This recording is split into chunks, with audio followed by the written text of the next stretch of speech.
This is World Report. Good morning. I'm Marcia Young. They are 7 young Canadians. They are still teenagers. And today, the Supreme Court of Canada will decide whether or not their case aimed at fighting climate change will be heard. My World Report co-host John Northcott is here in studio with more. And John, if the Supreme Court decides to hear this case, it would make history. How did we get here? Marcia, we all know about the effects of climate change. Higher temperatures, floods, fires, poor air quality. These young people, with Sophia Mather, who's just turned 18, lending her name to this case, arguing that the actions of the Ontario government effectively violate their charter rights because of the effects that climate change will have on their health. In other words, as the next generation, they look at the effects climate change will have on their lives and argue not only is it unhealthy, but discriminatory. Not to get too far into the legal weeds on this one, but the teens argue that under the Charter Sections 7 and 15, the Doug Ford government's Cap-and-Trade Cancellation Act of 2019 violates their right to life, liberty, and security of person, as well as discrimination based on age. This case has ping-ponged back and forth in Ontario's lower courts, with the Ford government choosing to take the case to the Supreme Court for a ruling. If the court even agrees to hear the case, it will be a big deal. It would be the first case in Canada to rule on whether a government is obligated to meet higher emissions targets. So, John, tell us more about these young people.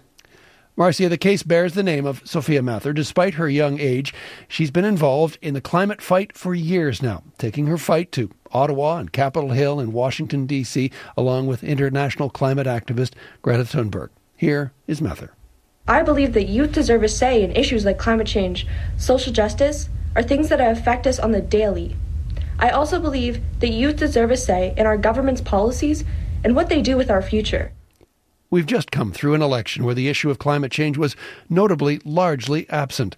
If the court decides today to deal with this case, it might force governments to put their responsibilities for the climate's future back on the agenda. Thank you, John. Thanks, Marcia.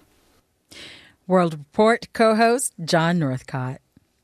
The ink is dry on the rare minerals deal between the United States and Ukraine, and both countries say they have a lot to gain. Ukraine is believed to have vast reserves of minerals that are critical to military technology and renewable energy. But it needs U.S. support to fend off the Russian invasion. Anna Cunningham tells us what we know about the deal so far. I am glad to announce the signing of today's historic economic partnership agreement between the United States and Ukraine. Confirmation from the U.S. Treasury Secretary Scott Bessent. After months of delay, this deal is finally done. But it is a different deal than the one offered in February when the world witnessed this explosive argument between the US and Ukrainian presidents. With us, you start having cards. Right now, you're playing cards. What's now been signed gives Washington and Kyiv a share in profits from the future sale of Ukraine's mineral and energy reserves. There will be a joint reconstruction investment fund. Profits will be invested exclusively in Ukraine, which will not be asked to pay back any so-called debt to the US, something President Donald Trump had initially demanded. Ukraine wanted security guarantees, but the only security clause puts the US under no obligation, nor does the deal mention weapons. Ukraine's Prime Minister Denis Shmyhal says the deal is good, equal and beneficial. Russia sees it differently. Former President Dmitry Medvedev says Trump has finally forced Kyiv to pay for US aid.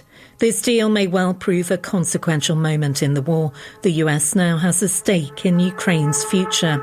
But what it is yet to achieve is peace.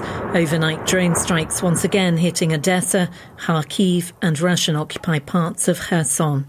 Anna Cunningham, CBC News, London.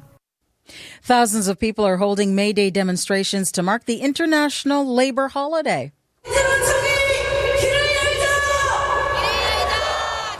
In Seoul, South Koreans are demanding improved worker rights, and on the streets of Istanbul, protesters clash with police.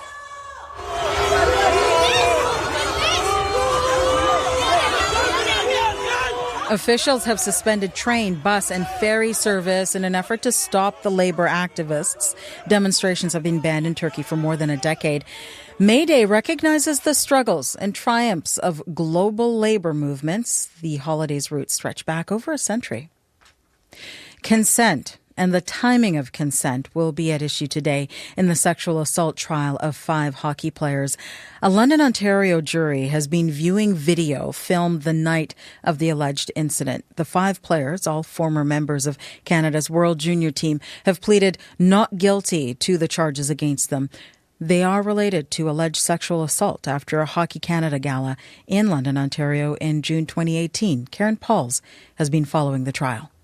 Just hours after his NHL playoff game, Washington Capitals forward Taylor Radish will resume testifying by video link in the sexual assault trial of his former World Junior teammates. The Crown is asking him about the night that ties them all together and the events leading to allegations of sexual assault, including text messages sent from Michael McLeod inviting some of his teammates for three-way and oral sex with a woman he met earlier at a local bar. The jury has already seen 2 videos from McLeod's phone where the woman, known as EM, said she consented to everything and that she enjoyed it. There have been a lot of controversy and debates about these videos because, again, consent is something that can only really happen in the moment. Caitlin Mendez is a sociology professor at Western University and an expert in technology-facilitated sexual violence. She hasn't seen these videos but says they must be viewed in the context of when they were recorded. Who else was in the room? What were they doing? Did she feel as though, she had to record these videos? Is she even capable of consenting? Lisa Kerr agrees. She teaches law at Queen's University in Kingston. The video is not going to be determinative of whether there was consent at the time for the specific acts. The video may be helpful for assessing the credibility of witnesses, for sort of getting a sense of what was really going on here. Radish isn't the only hockey player expected to testify as the Crown prepares the jury to hear from the main witness, the young woman at the center of these allegations. Karen Pauls, CBC News, London, Ontario. The number of emergency room visits by Canadian minors needing mental health help has dropped. In 2023, it was down 30% from the number of visits in 2018. Cheryl Chewy is a director at the Canadian Institute for Health Information.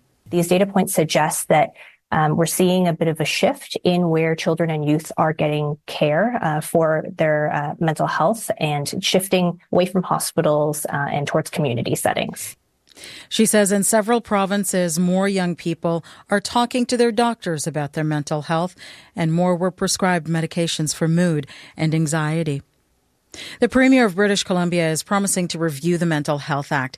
It governs the rights of people with mental illness. This past weekend, a man who was under mental health supervision allegedly drove an SUV into the Lapu-Lapu Day Festival. 11 people were killed. And as Georgie Smythe reports, the Premier says it is a signal the law urgently needs to be modernized.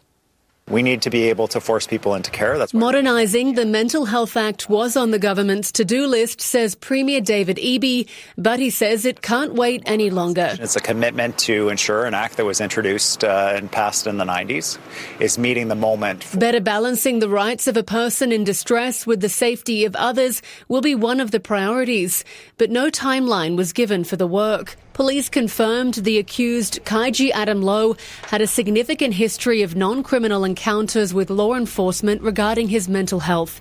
But in this instance, Vancouver Coastal Health, which monitored his mental health, tells CBC News Lowe was following an established treatment plan and was not considered a public safety risk. It also says involuntary treatment wouldn't have been warranted because of his compliance with treatment.